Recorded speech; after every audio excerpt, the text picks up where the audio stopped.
यो एउटा चाहिँ नि हाम्रो एकदमै एउटा ऐतिहासिक दिन हो र इन्द्र जात्रा भन्ने एउटा चाहिँ नि जुन हाम्रो यो पर्व छ यो एउटा चाहिँ नि हाम्रो एकदमै एउटा यो सांस्कृतिक पर्व हो।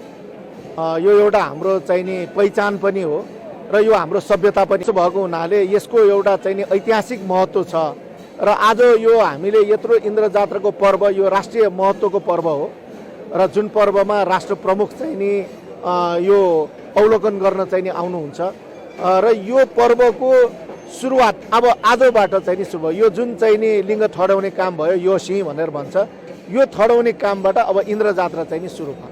अब यो जुन खालको यो हाम्रा जात्रा पर्व संस्कृतिहरूको लागि चाहिँ नि जसरी हिजोका अवस्थामा यसको चाहिँ नि सञ्चालनको लागि व्यवस्था भएको थियो त्यो अब समय सापेक्ष यसलाई परिमार्जन गर्नुपर्छ।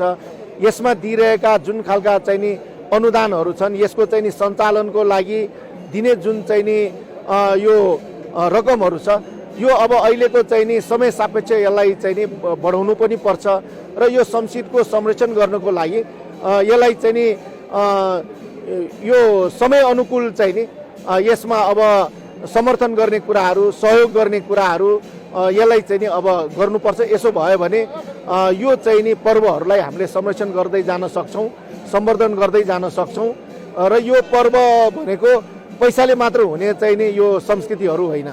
यसमा तपाईँको सयौँ यो चाहिँ नि समुदायहरूको संलग्नता छ। यो सबैको संलग्नतामा मात्र यो पर्वहरू चाहिँ नि जुन आयोजना हुन सक्छ। यही एउटा चाहिँ नि तपाईँको यो जुन चाहिँ नि यो सिंह यो लिङ्ग ठडाउने काठ ल्याउनेको पनि त्यसको एउटा छुट्टै सिरिज छ।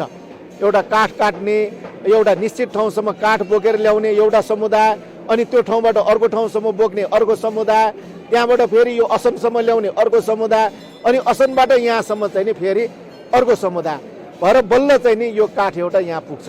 त्यसपछि अब यो आज यो जुन ठडाउनुको लागि पनि यो जुन खालको गुठियारहरू छन् यो गुठियारहरू सबै चाहिँ नि लागेर यो ठडाउने काम गर्छ र यसको चाहिँ नि एउटा परम्परा नै छ। यसको चाहिँ नि गुठीहरू नै धेरैवटा छ। यो सबैको संलग्नताले मात्र हुन्छ। त्यसैले यो पैसाले मात्र पनि हुने कुराहरू होइन।